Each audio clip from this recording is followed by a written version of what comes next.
Yep. Hey, welcome to this week's episode of This Full Life. Today, welcoming back my dear friend, teacher, activist, leader, mentor, yoga instructor, mother, wife. Yeah, Delara Marchbank. Hi. Oh, welcome. And so today, in continuing our topic of conversations that we've just been kind of flowing with over the last couple of months, Delara and I got back together. We have been kind of separated for the last several months because of our schedule. And so we got to reconnect last week and had a really fun conversation as per usual, and decided on a couple of different topics that we're going to bring forward in the next few interviews. And so what we're going to dive into today is men and women and their changing roles, communication, the persona of what we're supposed to be, sexism, danger of our expectations moving forward in the world. And so what I love, Delara, about our conversations is just the ease of how you and I flow through these conversations, which just is so organic, which is why I wanted to bring this to video. We'll still have the audio, but bringing this to video because it's such an organic process when you and I get together to talk. Right. So thank you for transitioning over to video. Oh, my pleasure. It's fun to be here with you. And yeah, I mean, our conversations, every time we chat, we end up saying to each other, oh, we should have been recording this. So good that we just started from the beginning. Yeah. So let's dive into the men and women and our shifting roles from feminine and masculine, and where they've been into where we kind of feel and see that they're going.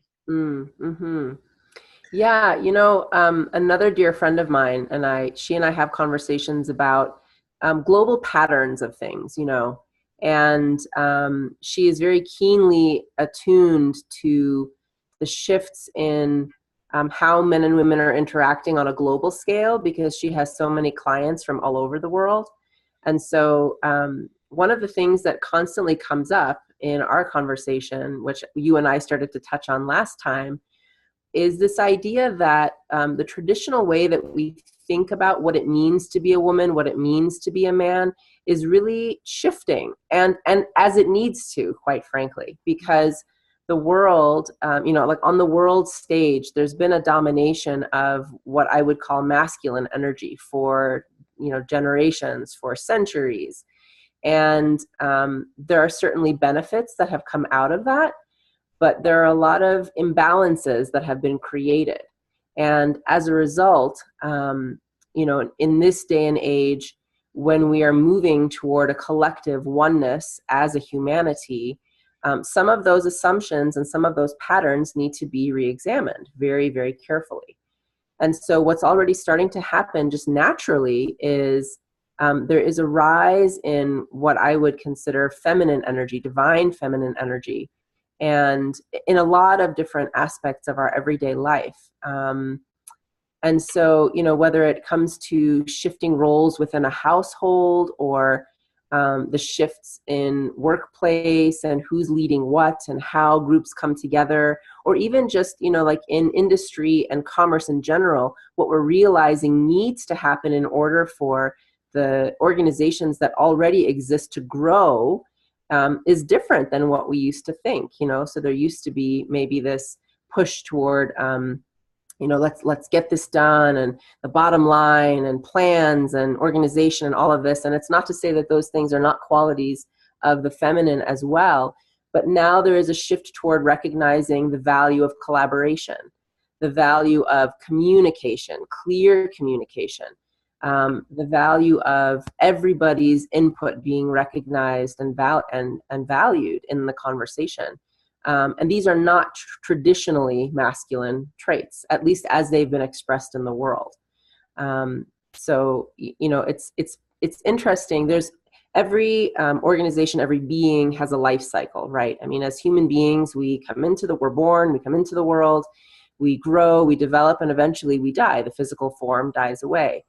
And the same is true for other things that we create, whether it's organizations or companies or products even. To think that we can invent things that should be here forever, I don't know how that serves us, So there has to be this constant infusion of fresh ideas, fresh energy, new ways of thinking, new ways of doing things. Otherwise, things begin to fall apart.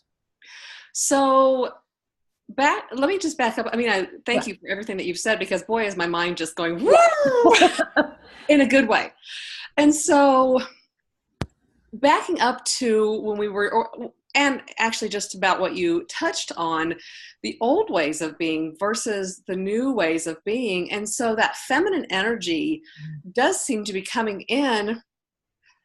And as I see it, it's interesting because I also observe it, and I think you were kind of touching on this, observing it from a place of, yes, let's get it done, but there is a slowness, more of an allowing versus I have to get it done right now, forcing kind of energy. There is more of that allowing and trusting. And that certainly doesn't say that we're just sitting by waiting for something to happen. Right. But there seems to be more of a flow, a soft feminine flow, even in the masculine world, of allowing the creations to flow, allowing ideas to flow, allowing the collaborations to happen, versus, that forcing that you were talking about, and that making it happen type of energy I see it in my family, I see it outside my family, I see it in the corporations, I see it in the world, really starting to shift. And so is that something that you were trying to say as well? Yeah, absolutely. There are so many different ways of approaching this idea, just, the movement toward balance. And maybe even before we land at balance, there's a huge shift of the pendulum in the other direction, right? So thus far, we've been dominated by what could be considered, typically masculine traits as a society. And so now the pendulum is trying to shift the other way, despite resistance often, so that there is more of this allowing. There is more of a listening that I notice in my classes, in my family, in group dynamics. There's more of a listening. There's more of a, I guess, a receptivity, like a recognition that what we've been doing thus far has not always worked well. And so what could we do differently? And so there's a receptivity to, again, these new ideas and new thoughts, new ways of doing things that incorporate and bring into our everyday life more, what I would consider more feminine traits. The desire for collaboration, insight that comes from experience and inner wisdom, and not just intellectualism and outer experience. And those traits, those qualities lead us into more of a flow with things, rather, like you were saying, like rather than trying to force something, being with it, allowing it, looking at it and saying, like, how, hey, you new idea, how do you want to grow? How do you want to develop? Talk to me, tell me about that so that I can facilitate that happening, as opposed to, hey, new idea, I'm going to shape you into what I want you to be. There's a willfulness in that, and we're seeing, I think, more of a surrender and a receptivity into allowing these forces to shape us a little bit more. One of my favorite words, surrender. Yeah. And then, and we talk about this all the time in yoga, right? This is the practice. When we practice at the edge of growth, if you're all resistance, nothing happens because you're too entrenched. If you're all receptivity and flow, then it's sort of, like a body without bones, like there's no structure to help support it. So the balance of the two, that balance of sweetness and strength, of effort and ease, of being open to receiving, and then recognizing where there is that moment where now I need to apply energy, now I need to apply power, now I need to apply wisdom and hold this pose, for example, for, however long, and then let it go and notice what happens when I do let it go. And I noticed that I will just use myself as an example because I have so many creative ideas flowing and flowing and flowing. When I can create a container for me that feels really safe, I can go crazy. Yeah. Yeah. And so that feels more feminine to me versus, of course I make my lists and I have lists of everything that needs to be done every day. Sure. But rather than forcing everything to happen and being in a, what is the word I'm looking for? Anyway, being more in a Directive, productive state of mind. Yeah. And again, not meaning productive as not good, but just a directed, productive state of mind. I actually don't get as much done. Yeah. And I just kind of am ADD all over the place versus creating that container. Yeah. I can then really just flow. And so I noticed that as well all around me.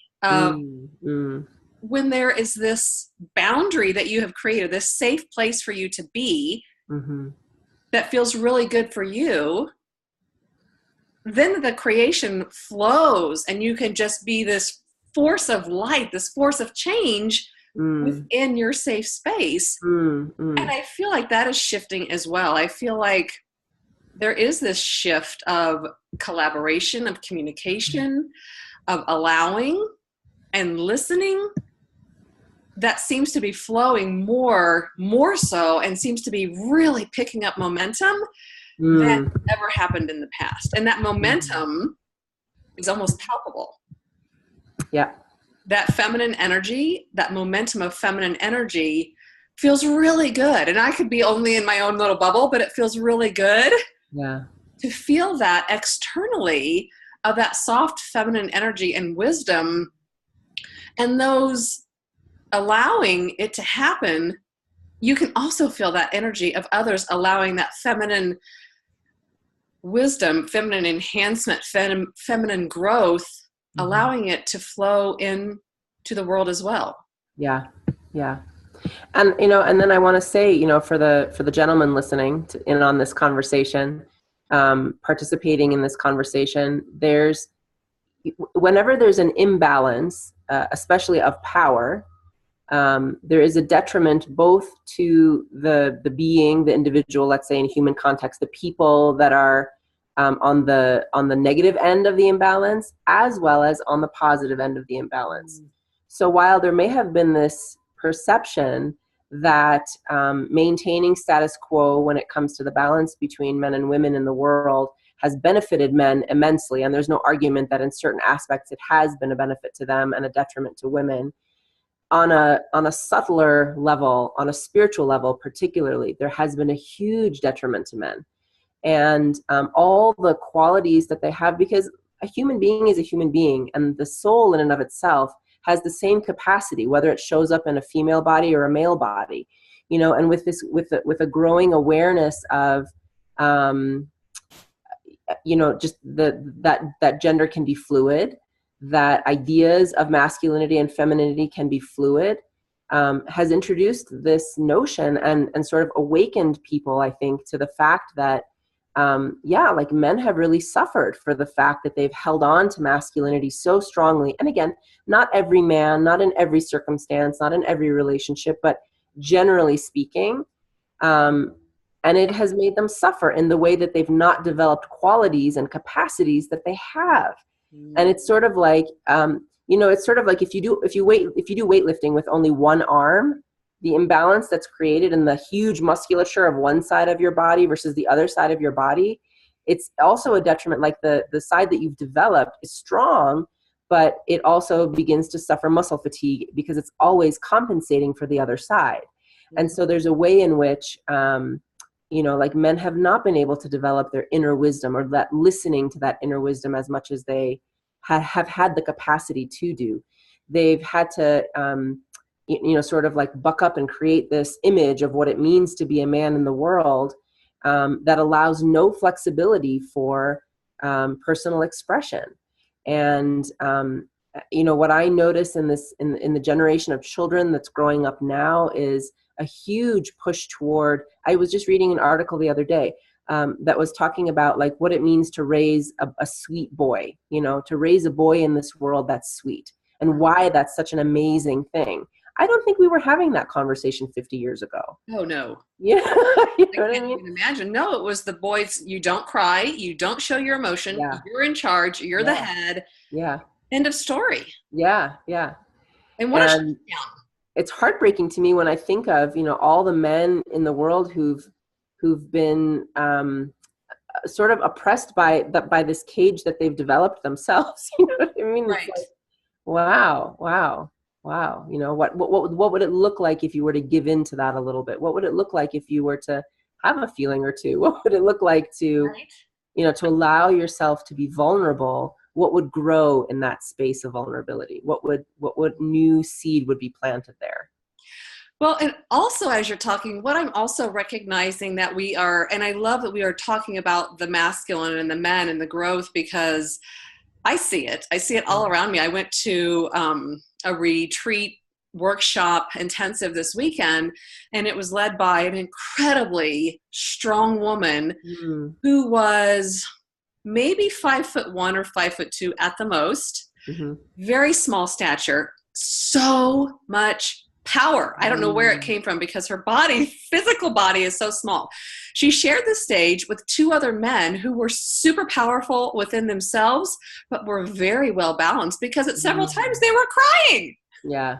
But knew exactly what they were there to do, to be in their presence, to be in their masculine. And so I recognized that piece, which that's where I learned from. I can learn definitely from a man who is very much in his power, but is also willing to be super vulnerable and in his feminine at the same time. And so the flip side of this is what I'm recognizing in the shift of feminine energy is the shift of women so ready and willing to step up and be in that masculine power, realizing that it's not one or the other.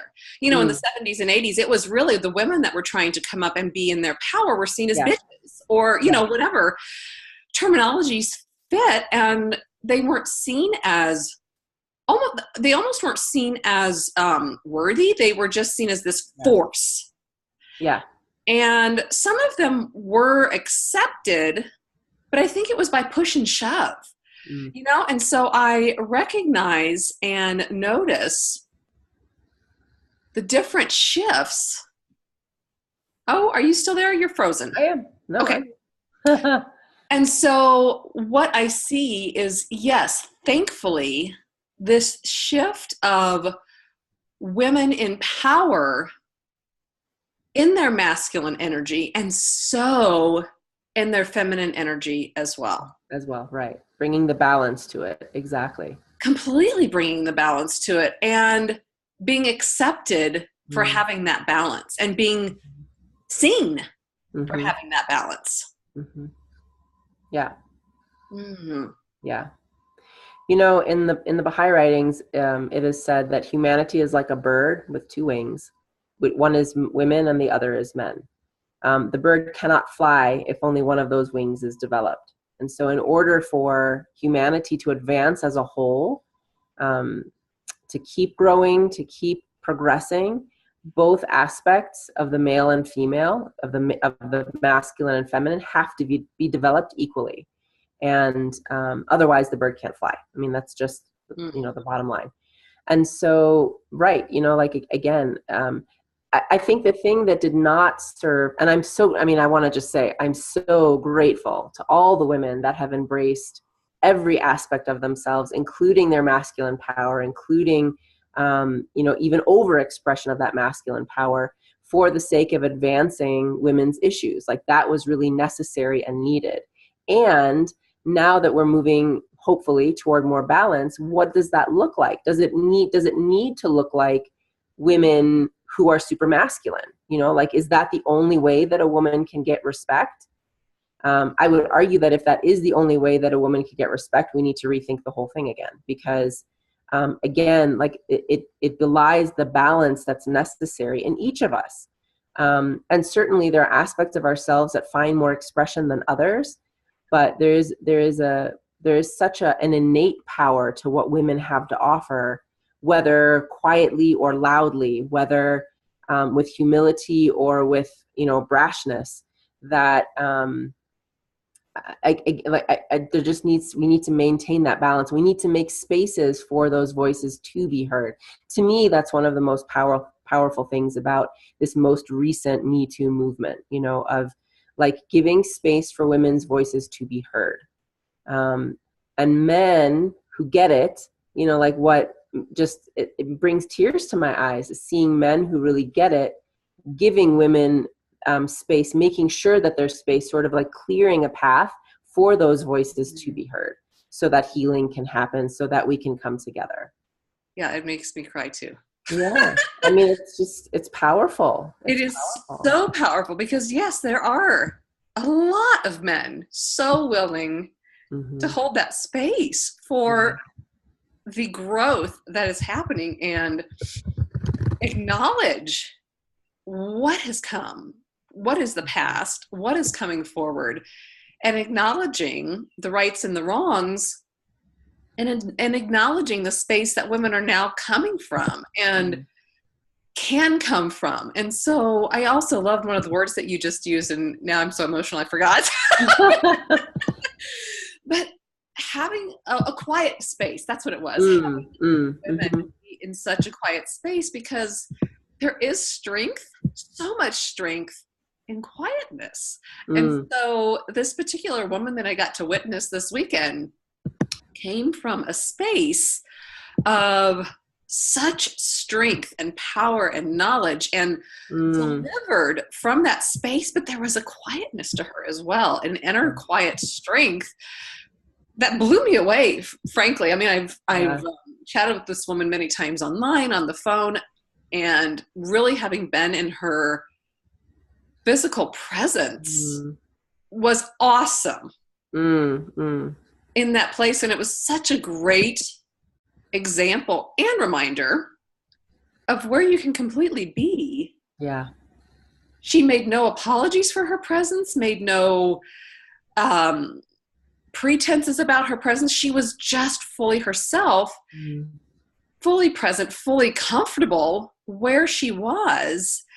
And it was it was just really great to witness, because the room, I think there was about 250 people in the room. Probably 3/4 were women, but the men that were there as well, again, from all walks of life and background, very large men, small men of all colors, shapes, and sizes. And we're learning, 20 years ago, men would not have been in a room with a very small statured woman, willing, open, and ready to learn and listen, from that place of, you have so much to give and I am here to receive and listen.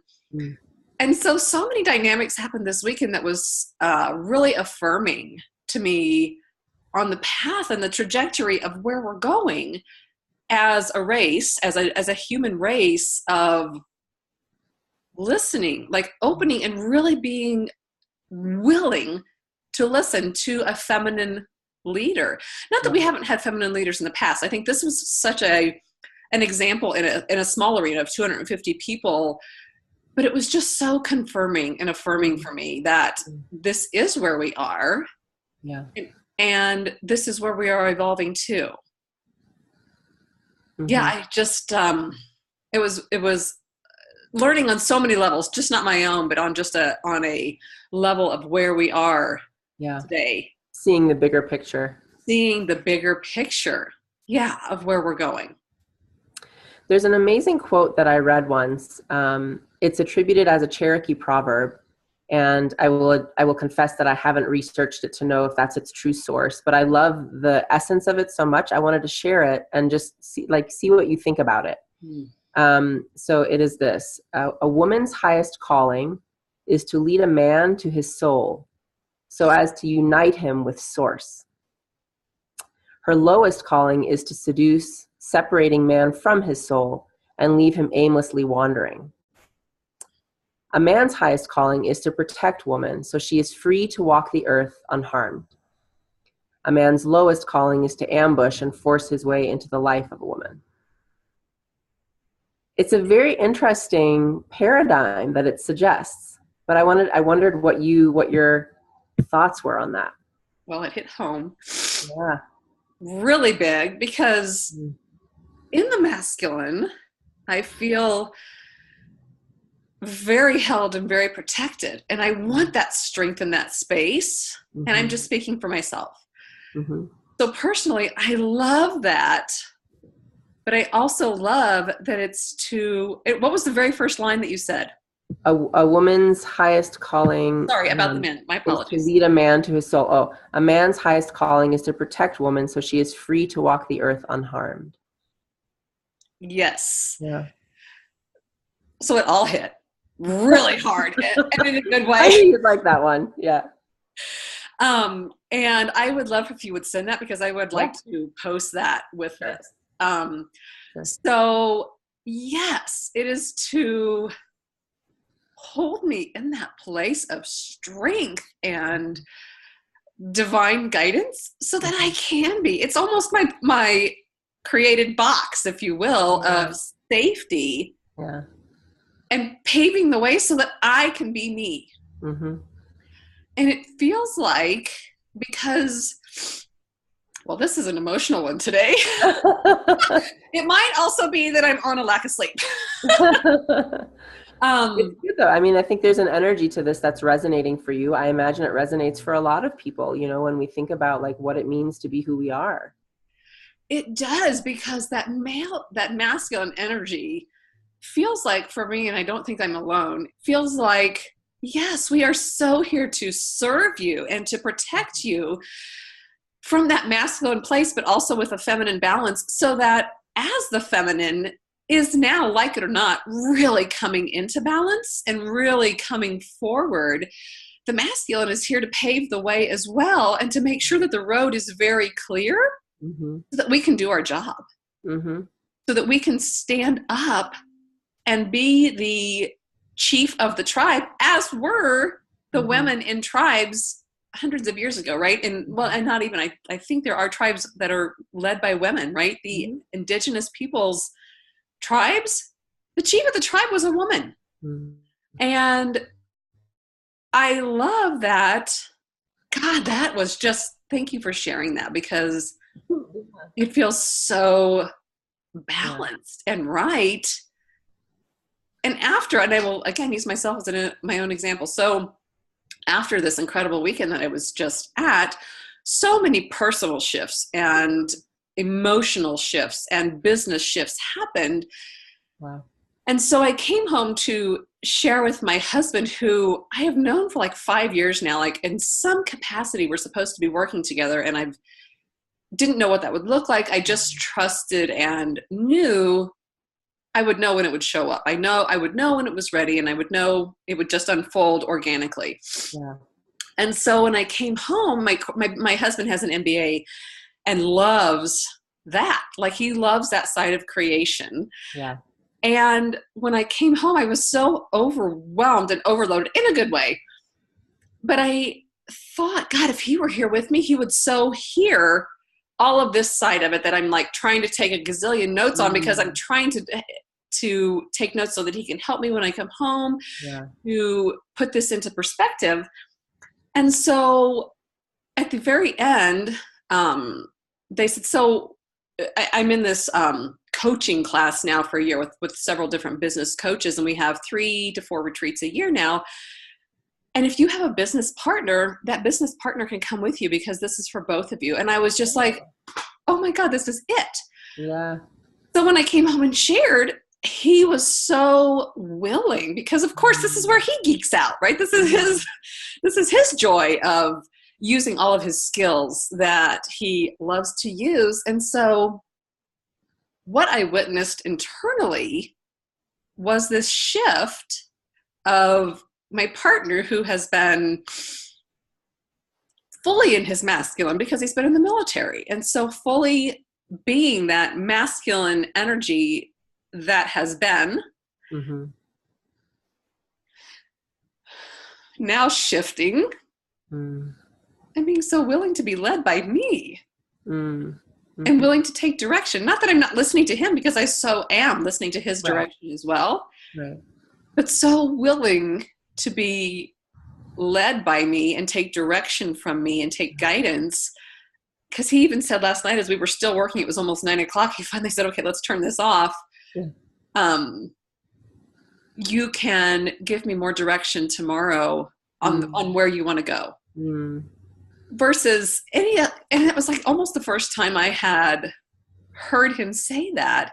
And he's never been never been one to shy away from the guidance of a woman who is matches his energy, if that makes sense, because he is a go-getter. He is a critical thinker, and so match his energy with that, and he is so right there with you. So he's never been one to shy away from the guidance of a woman, because he's had plenty of them. But it was such a shift, because I am not usually in that energy. I've been in a very soft place of feminine energy, and so I have seen my own shift into that masculine place of running a business.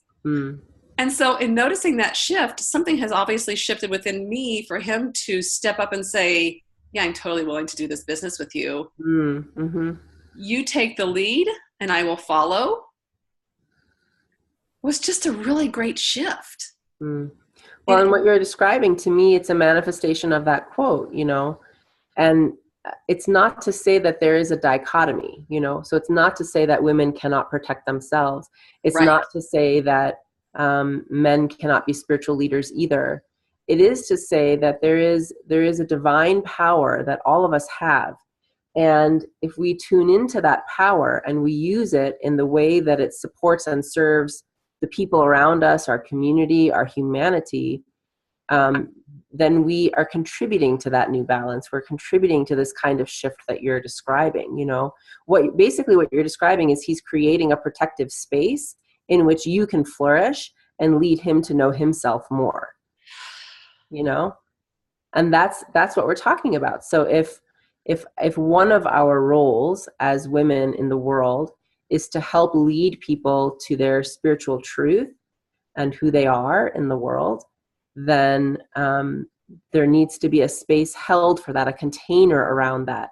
And if we're the only ones creating that container for ourselves, there's sort of a dissipation of energy, because now instead of focusing on the leading, we're focusing on the protecting.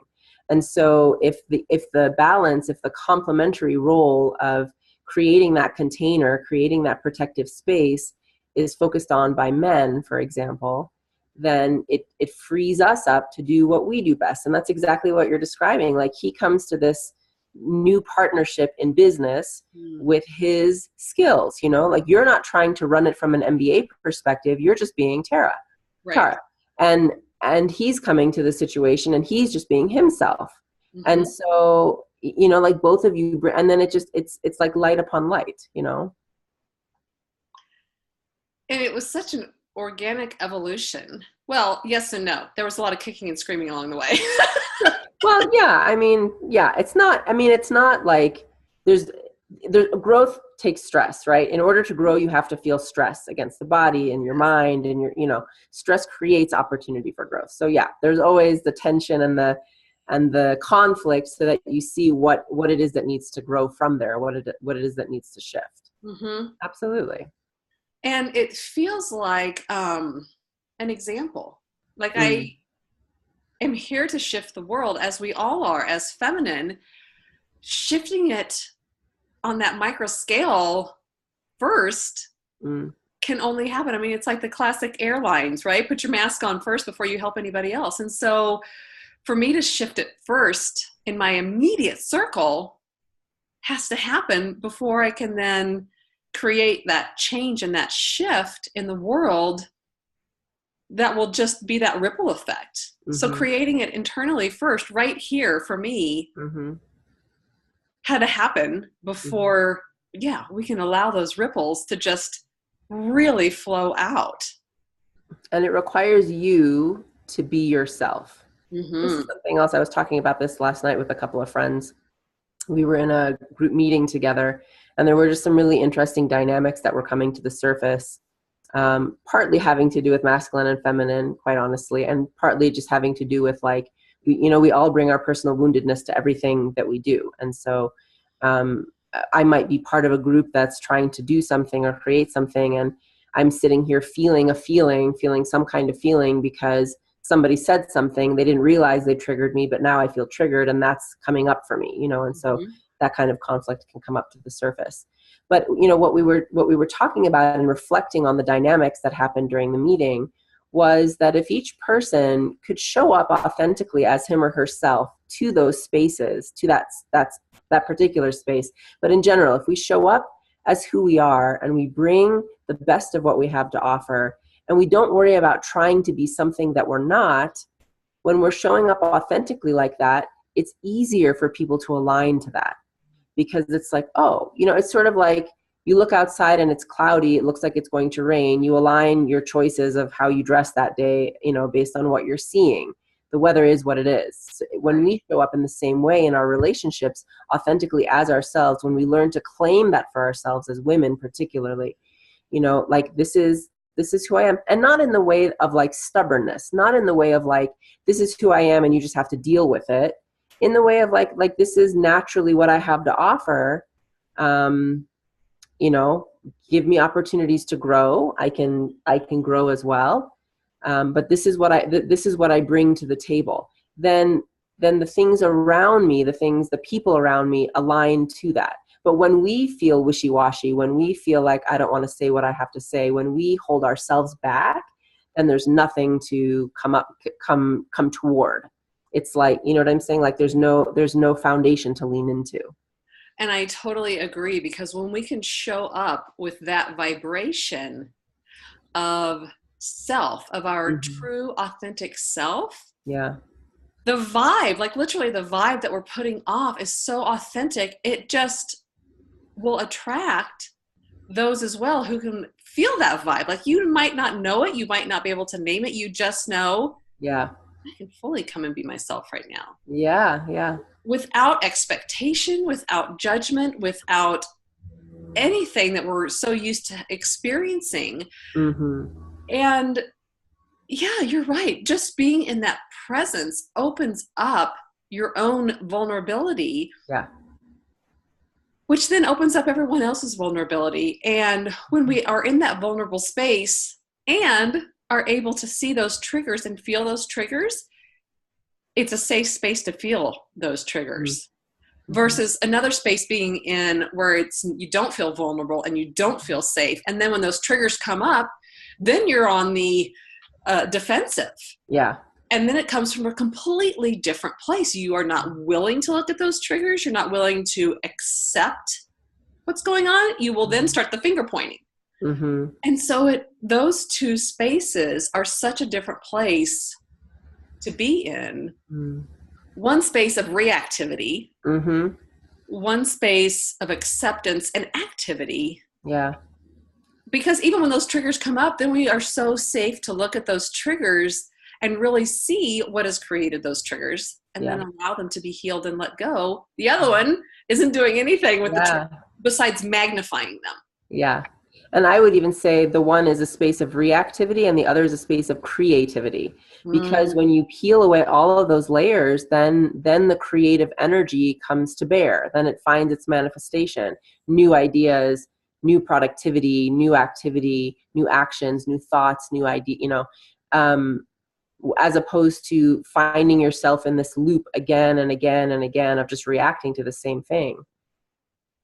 Which does no one any good. Right. Yourself and everyone else around. Right. And so from the place of communication, what I'm also noticing is that, because that's what makes my heart sing, is to bring that space of communication into the circle, into the arena. And again, in order to be heard, what we get to do is create our boundaries so that we can be heard. Because coming from a space of reactivity, in the other space that we were just talking about, there is no comfort in communicating your needs, your wants, your desires. Yeah. There's no safety in there. So there's no willingness or wanting to be able to express. And when we create these boundaries, this container of safe space, whereas this is what I would like, I can't do this when you talk. And and so creating this safe container is what I notice, that we are so much more willing to create. Like when I'm coaching with different clients and coaching them on how to lay out this space so that you feel safe to talk. Mm-hmm. And by and large, my clients are women. Their husbands are so willing and almost grateful to have this place of expression, because now they get to do the same thing. Yeah. They get to so create their own space for communication. And then what I realize is that even though I use it as a communication tool, it actually starts to ripple out into other aspects of their lives, of how to create a space so they feel safe. Yeah. And again, it's this balance of feminine energy and being willing. It is a feminine aspect of knowing what you want and being willing and having the gumption to create that space of what you want and what you need, and knowing what it is definitely that feminine aspect. And so watching the men come with as well is so affirming of where we're going. Yeah. Mm. Yeah. Yeah, exactly. Dangers of expectations. We have about 10 minutes left. This has just been an amazing conversation. Yeah, you and I started talking about the dangers of expectation when we get into the roles, the stuck roles. And I say stuck as in only one or the other. Yeah.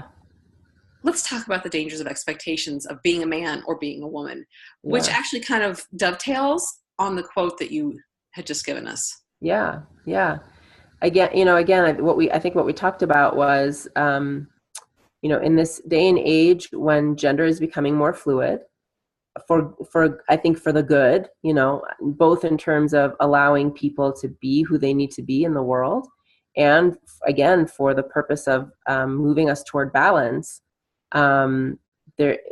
Expectations anytime are dangerous, because if you come to a situation expecting something specific to happen, you're not opening yourself up to the possibilities of everything that could happen. And so in a way, you're just limiting yourself. It might seem like a good idea, and certainly it's a natural trait that we have as people. We come to our relationships, with history and feeling certain expectations around what it means to be a friend, what it means to be a wife, what it means to be a husband, what it means to be a mother or a father or a teacher or whatever. We have certain ideas about that. But again and again, what I'm seeing in my friends around me, in my own life, is that when we choose to follow the script, we limit ourselves. And it's like cutting ourselves off from divine guidance. So whereas there's this, range and world of possibilities that we could choose from in terms of how to show up in any given moment, we've now limited ourselves to whatever it is that we've expected, both of ourselves and of another person, whether in relationship or in business or so forth. Just thinking about it like as an example, when two people come together in marriage, for example, if one has the idea that he or she is meant to be the sole provider for the family, and the other is meant to be sort of the homemaker, the child rearer, et cetera. When there's an agreement about each person feeling a natural fit with those roles, that makes sense. However, if that's the expectation one person is coming with and the other one does not feel that way, now all of a sudden there's a conflict.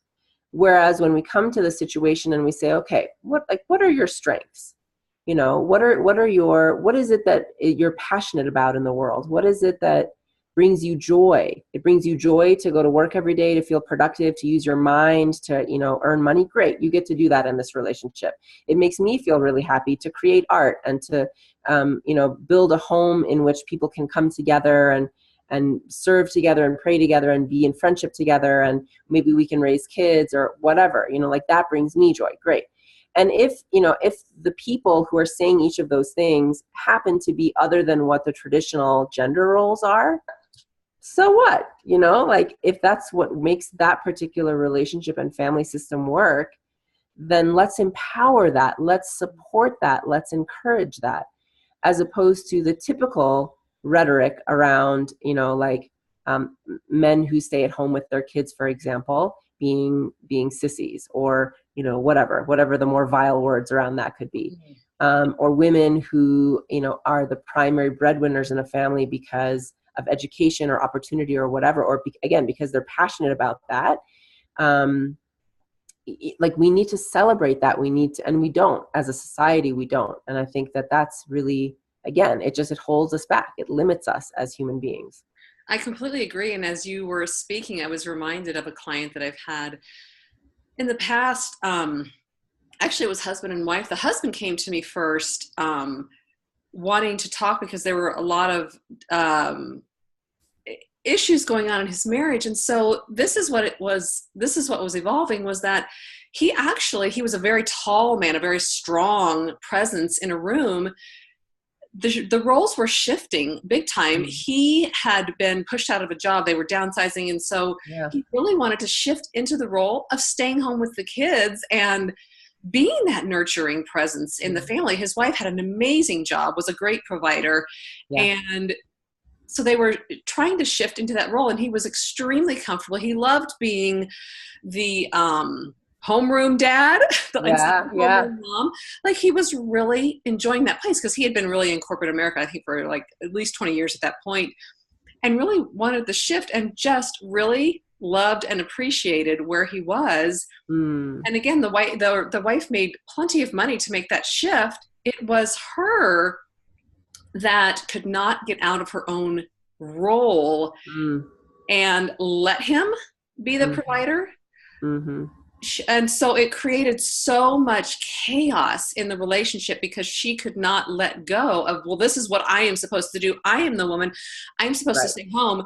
Okay, if you want to stay home, that's fine, but I'm going to control every aspect of it. And it just created so much chaos in their marriage. They actually ended up divorcing because, even though we worked through, the coaching and like attempting to let go of what you think you need to be or what you've been conditioned to be, like, you have to be the mom and you have to be the nurturer. We were both trying to allow her to let go of that. And it was such a deep ingrained place that she was not willing to go to or to let go of. And again, blessings to her. This is absolutely no judgment. It was a space that she wasn't willing to let go of, that it created so many health aspects in her life, imbalanced health aspects, and eventually created divorce because she was unwilling to let go of what society thought she was supposed to be and what she thought she was supposed to be. It's just such an interesting dynamic to witness that he was, so okay, and she was not okay. And so because it was such a change, and I love them both. I love them both for exactly where they are. Just something to witness. Yeah, absolutely. Oh, my dear, I feel like we could talk another hour. As always. Thank you for chatting with us about me. Absolutely. As always, it's been incredibly eye-opening. Yeah. Full of love. Same here. Love you, dear. Love you. Thank you.